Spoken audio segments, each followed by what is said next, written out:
થોડા દિવસ પહેલાંની વાત છે. અમારી સોસાયટીમાં એક 19, 20 અથવા તો 21 વર્ષનો છોકરો, યુવાન,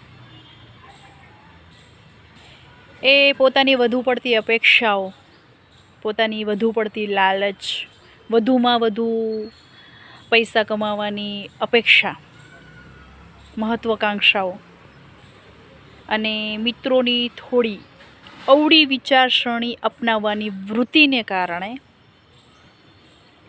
શેર બજારની લતે ચડી જાય છે અને તેમાં દેવું વધી જતાં આપઘાત કરી બેસે છે. સવાર પડતાં જ તેના માતા પિતાને આ વસ્તુની જાણ થાય છે.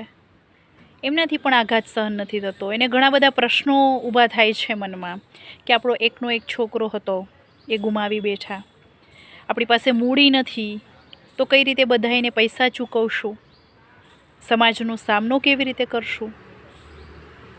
એ બધા જ પ્રશ્નોની વણઝાર એને ઘેરી લે છે અને અંતે તેના માતા પિતા પણ આપઘાત કરી બેસે છે. મને પ્રશ્ન એ થાય છે કે ખરેખર આજની આ યુવા પેઢીને શું થઈ ગયું છે? નથી સમજ શક્તિ કે નથી સહન શક્તિ. આજે પણ હજી અમુક યુવાનોને બાદ કરતા ઘણા બધા યુવાનો એવા છે કે જે પિતાના પૈસે પોતાનો નિર્વાહ કરતા હોય છે. ખરેખર આ કેટલા અંશે યોગ્ય છે? આર્થિક આઝાદી ખરેખર કહેવાય કોને? મારા મતે તો આર્થિક આઝાદીનો અર્થ એ છે કે તમે પોતાની આર્થિક જરૂરિયાતોને પૂર્ણ કરવા માટે શોર્ટકટ ન અપનાવતા પૂરી નિષ્ઠા સાથે, પૂરી પ્રામાણિકતા સાથે, ઈમાનદારી સાથે કામ કરતા રહો, સતત પ્રયત્ન કરતા રહો.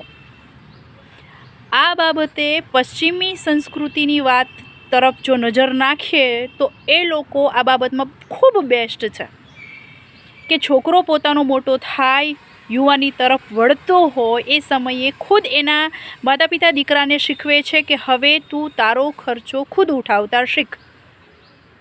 અને એ ઉંમરના યુવાન છે પોતાનો ખર્ચો ખુદ જાતે કાઢી લેતા પણ શીખે છે.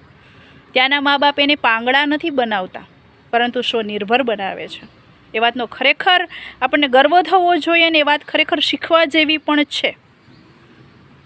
આજના જે યુવાનો છે, યુવા પેઢી છે, એને રાજા મહારાજા જેવી જિંદગી જીવવી છે અને બદલામાં શોર્ટકટ અપનાવે છે, જેના લીધે આજે આર્થિક અને સામાજિક જરૂરિયાતો પૂર્ણ કરવા માટે ગુનાઓનું પ્રમાણ પણ વધ્યું છે, ચોરીઓનું પ્રમાણ પણ વધ્યું છે.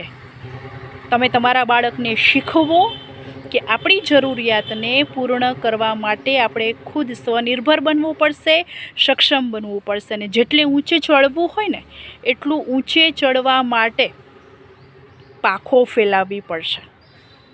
પરંતુ એ સાથે એને એ શરત પણ સમજાવો કે શરતમાં એ છે કે પાંખો છે ને આપણી ખુદની હોવી જોઈએ, બીજાની નહીં.